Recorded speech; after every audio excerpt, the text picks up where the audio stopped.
I am Nelson Mandela, and the years I spent as a lawyer in Johannesburg were more than a profession, they were a crucible where my heart and soul were forged in the fight for justice. Each case I took on at Mandela Tambo, the first black law firm in South Africa, was not just a legal battle, but a mirror reflecting the pain of my people under apartheid's crushing weight. Every loss stung like a wound, a reminder that our struggle was far from over. Yet amidst the murmurs of clerks, the rustle of papers in cold courtrooms, and the relentless grind of injustice, I found something unbreakable: hope. In those years I was not alone. I joined hands with lawyers, activists, and ordinary folk whose dreams of a free South Africa burned as brightly as mine. Together we built a network of resistance, a community bound by laughter, courage, and the unshakable belief that change was not just a dream, but a fire we could stoke into reality. Every client who walked through our office door carried a story that cut deep. Their pain was my pain, their fight my fight. A father jailed for lacking a passbook, his family left hungry. A teacher dismissed for daring to question Bantu Education's shackles on young minds. A young man beaten for standing tall. These were not just cases but pieces of a larger injustice that tore at the soul of our nation. I remember the weight of their trust, the way their eyes searched mine for hope, as if I could pull justice from a system designed to deny it. Each file on my desk was a life, each courtroom a battleground where I faced judges whose indifference was as sharp as a blade. The losses were heavy. I'd leave court, the taste of defeat bitter, the air thick with the scent of polished wood and stale coffee, knowing another family would sleep in fear or hunger. But those moments of defeat did not break. Methy sharpened my resolve. Each injustice I confronted was a call to keep fighting, a reminder that the struggle was not just for my clients, but for every black South African denied their humanity.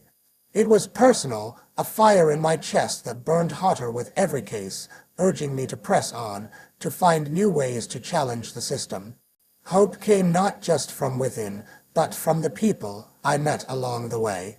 In the courtrooms, I crossed paths with other black lawyers, their faces etched with the same determination, their voices steady despite the odds. After hours, we'd gather in dimly lit cafés or cramped apartments, the air alive with the rich aroma of strong tea and the warmth of shared purpose. The clink of cups, the hum of whispered plans, the sudden burst of laughter that defied our burdens, these were the sounds of resistance. We shared stories of our battles, swapped strategies, and dreamed of a South Africa where justice was not a privilege but a right. Those gatherings were more than meetings, they were a lifeline. I remember a night in a Soweto flat, the walls paper thin, the room lit by a single bulb. We sat on mismatched chairs, passing around plates of simple food bread, stew, the kind of meal that warmed the soul. There was Ruth first, her sharp mind cutting through our debates, Joe Slovo, his wit a spark in the gloom, and ordinary folk factory workers, nurses, students, who brought their own courage to the table. We were black, white, Indian, colored, united by a shared vision. In those moments, I saw the power of community, how it could turn despair into defiance, how it could make the impossible feel within reach. My work as a lawyer wove me deeper into the fabric of the African National Congress Inc. The courtroom was not just a place to defend the innocent, but a stage to expose apartheid's brutality to the world. A lost case could still rally support, shining a light on the regime's cruelty. I began to see the law as a tool not to win every battle, but to challenge the very foundations of apartheid. Each motion filed, each argument made, was a strike against the system, a way to show our people they were not forgotten. The ANC became my second home. I worked alongside comrades like Walter Sisulu, whose calm wisdom grounded me, and Oliver Tambo, whose partnership in our law firm extended to our shared fight for freedom.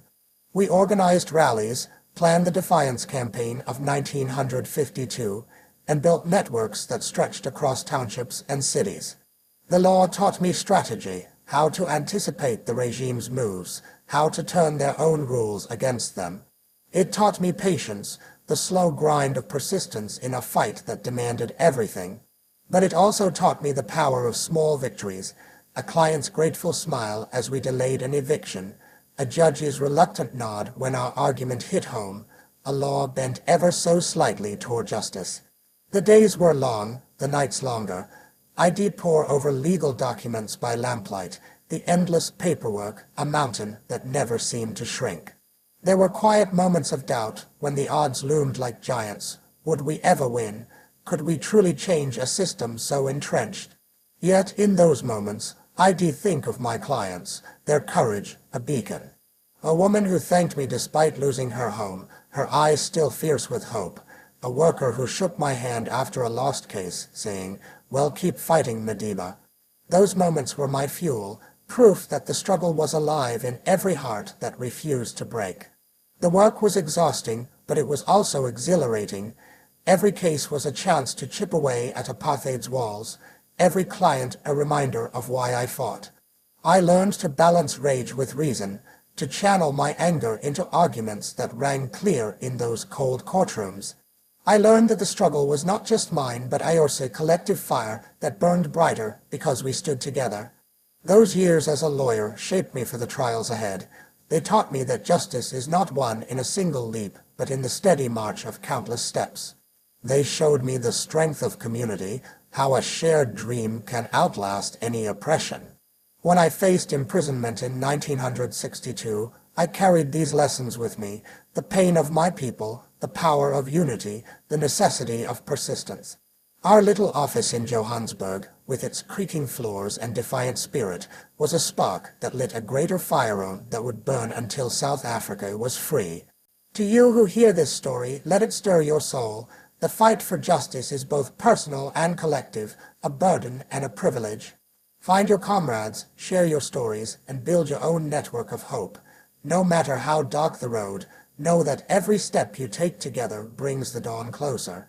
That is the lesson I learned in those courtrooms and cafés, and it is the legacy I pass to you